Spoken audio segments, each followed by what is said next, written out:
Telugu Desam party నియోజకవర్గ ఇన్ఛార్జ్తో పాటు party సభ్యత్వానికి రాజీనామా చేసినట్టు ఆర్ రమేష్ కుమార్ రెడ్డి తెలిపారు. స్థానిక తన కార్యాలయంలో ఏర్పాటు చేసిన విలేకరుల సమావేశంలో ఆయన మాట్లాడుతూ పార్టీని నమ్ముకొని ఎంతో కాలంగా కష్టపడి జెండా మోసిన క్రియాశీలక వ్యక్తులను పార్టీ విస్మరించిందన్నారు. పార్టీ అధినేతపై ఉన్న గౌరవంతో ఇంతకాలం వేచి ఉన్న కనీసం సంప్రదింపులు కూడా చేయలేని పరిస్థితిలో పార్టీ ఉందని తన ఆవేదన వ్యక్తం చేశారు. డబ్బుల సంచులకు అమ్ముడుపోయే అర్హత లేని వారందరికీ పార్టీ టికెట్లు కేటాయించారని ఆయన విమర్శించారు. నిరంకుశత్వ నిర్మాణాలతో పార్టీ టీడీపీ క్యాడర్ పనిచేస్తుందని ఆయన తండ్రి కొడుకులు ఇద్దరు భద్రతా వలయాల మధ్య చిక్కుకొని పార్టీ కోసం కష్టపడి పనిచేసిన నాయకుల్ని కలిసే పరిస్థితి కూడా లేదన్నారు. ఒక్క ప్రాంతంలోని చెత్త ఇంకో ప్రాంతంలో వేస్తే బంగారం అవుతుందా అన్న టీడీపీ నేడు ఏం చేస్తుందని ప్రశ్నించారు.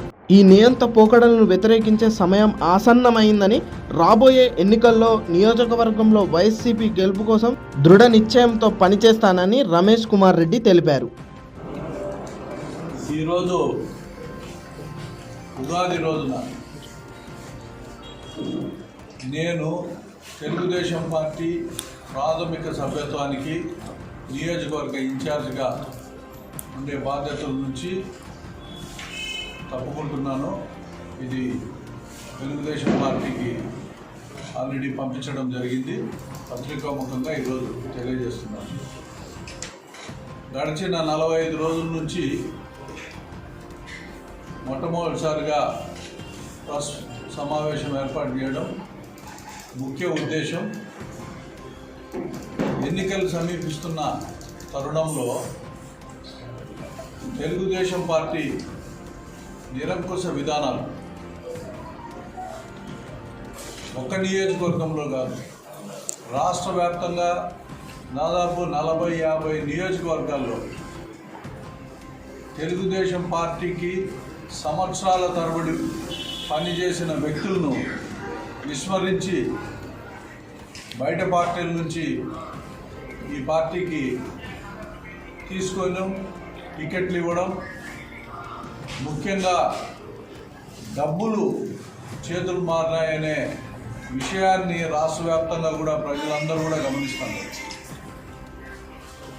మొదటి నుంచి గడిచిన 25 సంవత్సరాల్లో తెలుగుదేశం పార్టీ జెండా మోసుకుంటూ ఈ పార్టీ కోసం పనిచేసిన నేను 2019-24 మధ్యలో నియోజకవర్గంలో పార్టీ జెండాను మోసుకుంటూ ప్రతి గడపకు తొక్కి అన్ని కార్యక్రమాలు చేసిందను. కనీసం అయినా ఒక్క మాట అయినా చెప్పకుండా, కనీసము ఎవరైతే టికెట్లు ఆశిస్తున్నారో వాళ్ళందరినీ కూర్చోబెట్టి కూడా ఒక సమన్వయం చేయలేని దుస్థితిలో ఈ పార్టీ ఈరోజు ఉండడం చాలా బాధాకరం.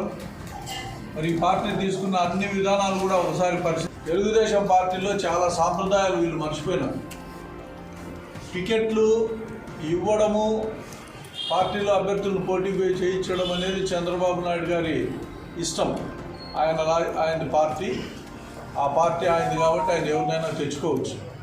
అయితే ఇంతకాలం పనిచేయించుకున్న వ్యక్తులను కనీసం కూర్చోబెట్టి మాట్లాడటము మీరు గమనించుంటారు.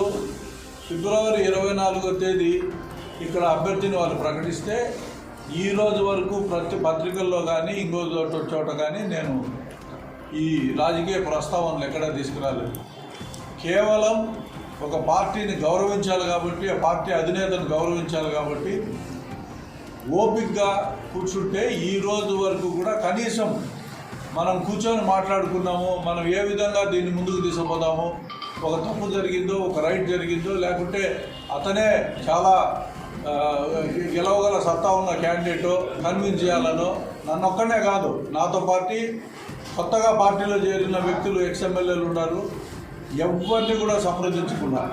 కనీసం పార్టీ నుంచి రావాల్సి కొంతమంది వ్యక్తులు వచ్చి మాట్లాడే ప్రయత్నం కూడా చేయాలా, ఆ ప్రయత్నం కూడా చేయకపోవడం ఇంకా బాధాకరం. అంటే సాంప్రదాయాలు ఏమీ లేవు దీంట్లో. కేవలం మేము అనుకున్నాం, మా పార్టీ అబ్బా కొడుకులు మా ఇష్టం, లోకేష్ది చంద్రబాబు నాయుడు ఇష్ట ప్రకారమే ఈ పార్టీ జరగాలి కానీ ఈ పార్టీలో అంతర్గత ప్రజాస్వామ్యం ఎక్కడా లేదు, మాట్లాడే అవకాశం లేదు. నేను ఎందుకు ఇది స్పష్టంగా అది చెప్తున్నానంటే వీళ్ళు ఇప్పటికే భద్రతా వలయంలో ఉన్నారు. భద్రతా వలయం అంటే Z+ కేటగిరీ, ఇప్పుడు కొత్తగా Z కేటగిరీ. ఈ Z కేటగిరీ, Z+ కేటగిరీ దగ్గరికి ఏ సామాన్యుడు పోయి మాట్లాడే పరిస్థితి లేదు. ఏ నియోజకవర్గ ఇన్ఛార్జ్ కూడా మాట్లాడే పరిస్థితి లేదు. అపాయింట్మెంట్లు అడిగితే ఇచ్చే పరిస్థితులు లేవు. ఇంతటి దారుణమైన స్థితిలో ఈరోజు తెలుగుదేశం పార్టీ ఉంది. అందుకే ఈ తెలుగుదేశం పార్టీకి ఈ ప్రాంతంలో బుద్ధి చెప్పాలా, వైఎస్ఆర్సీపీని గెలిపించాలని చెప్పి దృఢ సంకల్పంతో పనిచేస్తామని చెప్పి కూడా ఈ సందర్భంగా తెలియజేస్తాం.